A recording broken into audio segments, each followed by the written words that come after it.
All right, let's just get right into it. Welcome to The Explainer. Today, we're unpacking a massive, highly debated internet theory that is basically taking over relationship discussions online right now. We're looking at the modern dating market, but we're going to do it using objective, economic language. Specifically, we're breaking down a theory that tries to explain this giant disconnect between men and women today using concepts you'd usually hear in a finance class, stuff like supply, demand, and artificial inflation. The internet has dubbed this Ho3fl. Now, whether you totally buy into the premise or not, the underlying data and social observations driving this theory are literally fascinating to unpack. So let's do it. Here's our roadmap for today. We're going to start by defining the phenomenon, then look at the currency of attention, and examine the dating app economy. After that, we'll dive into the concept of broflation, look at the overall social fallout, and finally wrap up with some actual strategies for modern dating. All right, part one, defining the phenomenon. So the core argument of Ho3fl is that in today's market, modern women expect disproportionately more from men, while according to the theorists anyway, bringing less to the table. The sources present this argument that average guys feel like average women are now demanding, absolutely top-tier partners. We're talking baseline expectations of a guy who's over 6 feet tall, pulling in six figures, and rocking a pristine physique. But the commentators argue this isn't just about women being picky. They say it's actually driven by an artificially inflated sense of self-worth in the dating market. But you might be wondering, who's actually driving this artificial inflation? Well, the commentators pointing this out actually put the primary blame squarely on men themselves. They introduced this concept called micro-simping. It's basically the act of men giving out small, continuous bits of unearned digital attention. Think a random like on an Instagram photo, a quick view on a story, or just a generic compliment in the comment section. The theory argues that these guys are essentially printing free money. By just freely handing out their attention online to total strangers, they're collectively inflating a person's perceived social value, which completely warps the entire market. Moving on to Section 2, the currency of attention. You have to remember, for the vast majority of human history, dating was a strictly localized economy. Your attention was limited to a really small pool of local suitors in your town or your community. But today, with modern social media, the floodgates are completely open. There is just a constant global bombardment of cheap attention and validation, and the sources point out that human biology just isn't wired to process this. To our brains, getting 1,000 likes on a photo feels incredibly validating. It artificially pumps up the ego, completely ignoring the fact that those likes might be from random people across the globe who literally have zero real-world connection to the user. You know what they say? The dose makes the poison. Furthermore, the sources observe what they call an unspoken social contract on platforms like Instagram, and it acts as a massive multiplier. Commentators note that users will intentionally hide their like counts, but they leave their comment sections wide open. Then, female peers will falsely boost each other with these highly exaggerated compliments, calling each other baddies or goddesses, even if they barely know one another in real life. The theory posits that while men's social circles tend to prioritize harsh reality, like guys rarely leave over-the-top compliments on each other's photos, the modern women's dating market relies heavily on the perception of value. And this digital hype machine artificially boosts that perceived market value straight to the moon. Which brings us to Section 3, the dating app economy. The sources describe this really harsh mechanism built into dating apps where baseline expectations get, quote, stuck on the highest setting.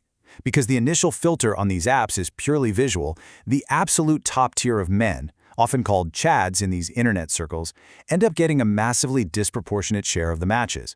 And because these highly attractive guys have so many options, they naturally seek variety. They'll frequently match and hook up with average women for brief, uncommitted encounters. But here is exactly where the inflation locks in. The theory says that once an average woman has a brief encounter with a top 5% man, her baseline expectations get permanently stuck on that highest setting.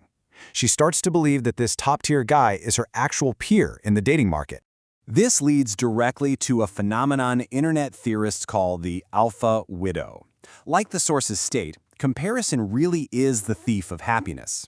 Specifically, the fact that one of those past hookups was better than her current husband. The argument here is that after spending her 20s hooking up with top-tier guys who wouldn't actually commit to her, a woman might eventually decide to settle down with an average, committed guy in her 30s. But because her expectations were artificially inflated for so long, she feels unfulfilled. She constantly compares her average husband to those exceptional men from her past, which ultimately leads to resentment and unhappiness in the marriage.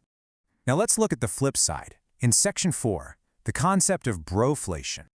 Just to balance the critique here, the sources are quick to point out that broflation is absolutely just as real. Sure, the average woman might expect a 6-foot millionaire while bringing average traits to the table, but the average man? He expects a highly traditional homemaker who simultaneously has porn star looks. Yet in reality, that same guy might be completely out of shape and heavily addicted to gaming culture or pornography. The hard truth is, both sides are entirely detached from reality. Both have had their tastes completely warped by the absolute extremes of internet culture. Section 5. The social fallout. The source material cites a pretty staggering projection here, 45%. By the year 2030, 45% of women between the ages of 25 and 44 are projected to be childless and single.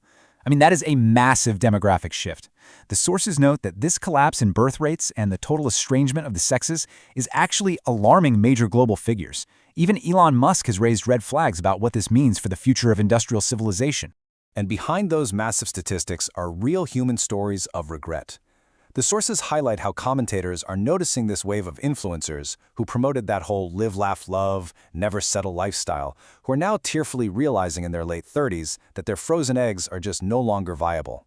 The sources even point to Candace Bushnell, the creator of Sex and the City, which is arguably the blueprint for the independent single woman lifestyle, who has publicly admitted regret over choosing her career over having children. She actually described herself today as, quote, truly alone. The sources call this the empathy bridge of the modern dating market. Men are dying of thirst while women are drowning in a sea of unfulfilling, uncommitted attention. The men end up entirely isolated, or they desperately try to salvage really toxic relationships just to have some kind of connection. Meanwhile, the women end up totally unfulfilled, surrounded by what commentators pretty grimly refer to as ghost families, the children and husbands they essentially price themselves out of having. At the end of the day, nobody is winning. Finally, Section 6, Strategies for Modern Dating. So what's the fix? Online theorists offer 3 primary market corrections. Step 1. Withhold free attention online. Men are heavily advised to start treating their attention as a scarce, valuable resource. Stop microsimping, stop inflating egos, and only reward reciprocal interest. Step 2. Abandon the dating apps entirely. The algorithms are just fundamentally broken. Instead, transition to neutral, real-world spaces with structured interaction. The sources specifically recommend things like ballroom dancing classes, where you actually have to talk to people and build a real connection past a visual filter. And Step 3. Pursue self-mastery. Look, if you want a high-quality partner, you have to become a high-quality person. Build your physical, financial, and social leverage so you naturally stand out in any room without having to try too hard.